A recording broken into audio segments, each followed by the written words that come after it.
If you've been following this channel over the past few years, you will know that I absolutely love night vision hunting.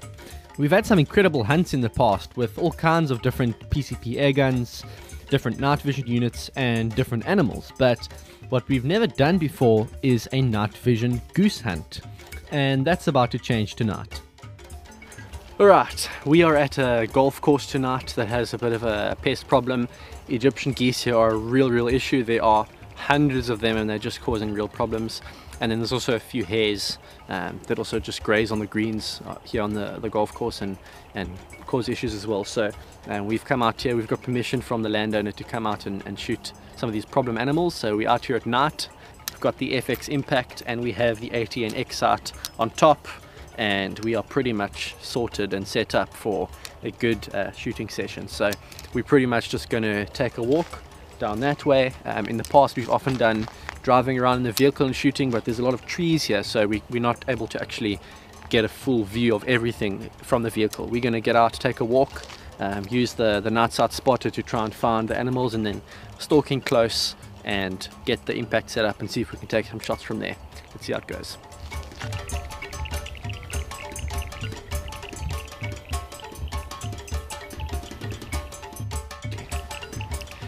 Okay, well, we've seen a whole huge flock of geese on this dam over here. They don't know we're here. They keep it nice and quiet, which is usually a sign that they don't know you're around. They usually get quite noisy if they get spooked, so we know that they can't see us. We pretty much just have to find a spot to lie down here on the edge of the dam, try and get a range of whichever birds we feel are presenting us with good shots, and then basically just set up the rifle and get a nice steady rest and take the shot. So we'll go about doing that and see how it turns out. The scene was set and everything was set up perfectly, but this is where things get tricky. We had a clear view of a massive flock of geese on the water, but getting an accurate range reading was another story, and as you know, airgun hunting requires extremely accurate range estimation. After about 5 minutes of struggling to range the birds, we eventually get a reading on the two closest geese, and the impact does the rest, sending the pellet straight through the head. Oh, clubbed him. Perfect headshot. Headshot 66 meters. The rest of the birds have no idea what's just happened, so we move on to the next one. And at first, our chances don't look too good as they move down into the water, but Kent gives me a range of 73 meters. The Excite adjusts the crosshairs, and again, it is a perfect shot.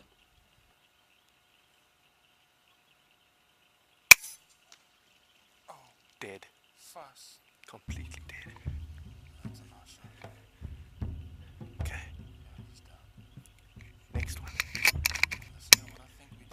The rest of the flock is still undisturbed, but unfortunately, we find it almost impossible to get an accurate range reading once again. And after about 5 minutes of struggling, they move out of view. Oh my goodness, that was absolutely insane. Came up here to the edge of the dam, took out the night sight spotter, spotted a bunch of these geese, probably about 100 of them just on the edge of the dam. Managed to get a range with the rangefinder, which then basically sent the range to the Excite, and basically then just held on the head and managed to get 2 geese down in one sequence, which is absolutely ridiculous. A few things to say about the ATN Excite. When it works extremely well. That little dot in the middle is so clear.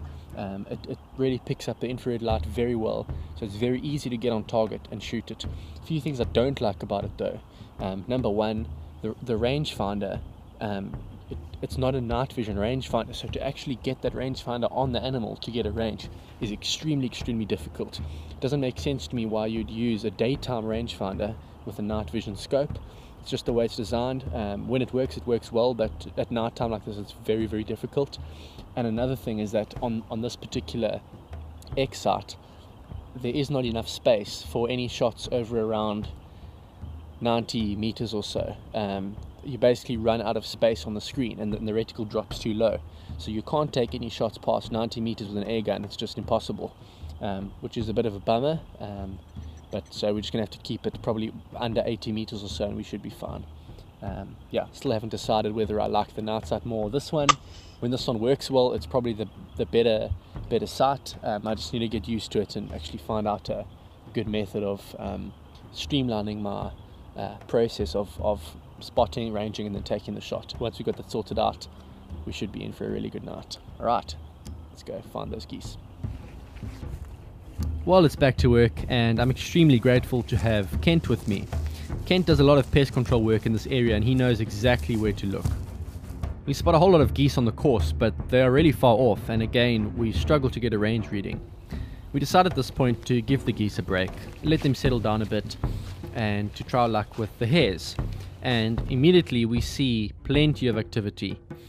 We managed to get very close to this one, and although my shot placement is a bit low, he only lasts a few seconds. Nice healthy looking one.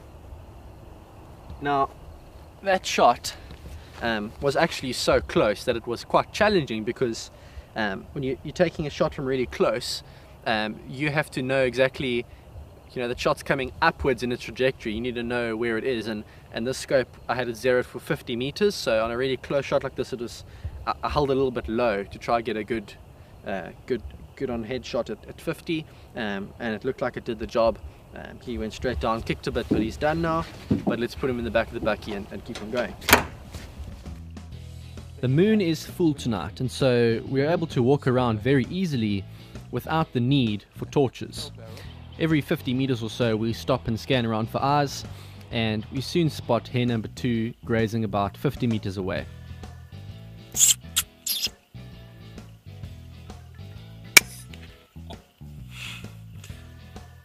Perfect. That was fun. Perfect. That was about 50 meters. Had the scope set in for 50 meters, so I could pretty much aim dead on and take the shot, and worked out well. So let's go fetch him. That's hare number 2. A little bit bigger than the first one, and as you can see there, perfect headshot. I'm extremely happy with that. Eyes bulging out. So from 50 meters, it's a perfect shot. I'm lucky it was at 50, because that's what the sight was set to, and it's a bit of a bummer that there's no like mil dot reticle or anything on here that you can clearly just easily hold over if you estimate a range. You've got to be pretty much zeroed in for that exact range and then put the crosshair on the head. But thankfully we did that, and it's one more hair down. So he'll also go in the back of the truck, and we're going to keep on moving. Almost immediately afterwards, we spot this guy grazing next to what looks like 2 kievertjies or dikhops. We leave the birds well alone and set our focus on the hare.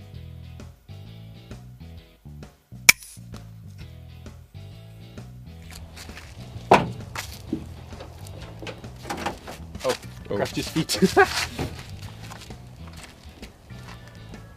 think that's the last. Got all the bits and pieces tucked away. I think that's the last of his work. Okay, cool. Right, well, we're having a fantastic night so far. Really cool setup here actually. I've figured out that I need to focus the X sight to get really clear footage. Sometimes you don't have time to do that, but thankfully with these few shots I've taken now, I've had the time to actually get some good focus before I pull the trigger. And the animals have no idea where we are, and we're able to really take our time with the shots, which is fantastic. One thing I don't like about it, I've already gone through 2 sets of batteries, so it's really the cost of going out and using this thing is quite expensive, but hopefully I can organize a battery pack soon, or an external power source or something that I can actually take out and use all night and not have to worry about power or battery life being an issue.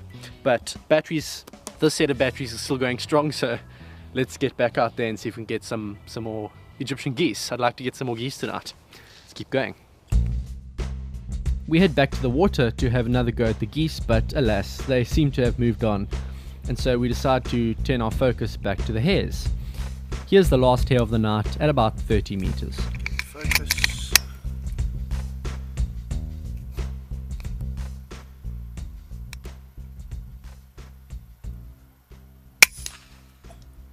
Finished. Right, well that was an absolutely fantastic night. One of the most successful little pest control outings I've had in a very long time. You see the 4 hares here. The reason we're not seeing those 2 geese is because they're floating in the middle of the dam. We don't want to retrieve them right now in the cold night breeze. We're going to wait until the morning and then we'll head out there, or hopefully by the morning the wind would have blown them to the side and we can just go fetch them from the side. But really happy to get these 4 hares down, and those shots on the geese really could not have scripted that any better. I mean, to see the system work so well like that, it was quite difficult to get those ranges with the rangefinder in the dark, but once we did, we saw the system work like it was made to work, and it was quite spectacular. Just to see those shots curl in straight into the head, there's nothing like that, guys. You can see the big smile on my face. It was absolutely fantastic, and these were just the cherry on the cake. So FX Impact has done the job once again. Obviously with all the added extras, Atlas Bipod, Hugget Moderator, ATN X sight, and the side shot 28 shot magazine, just made things much easier for me. Thanks guys for watching, and I'll see you next time. If you'd like to support Air Arms Hunting South Africa, please take a look at the Patreon and PayPal links below.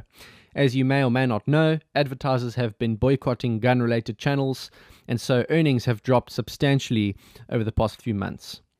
To show my appreciation, I'm going to make extra content like extended cuts of hunting clips and behind-the-scenes footage available to everyone who supports me on Patreon. Thank you so much for the support, and I'll see you on the next one.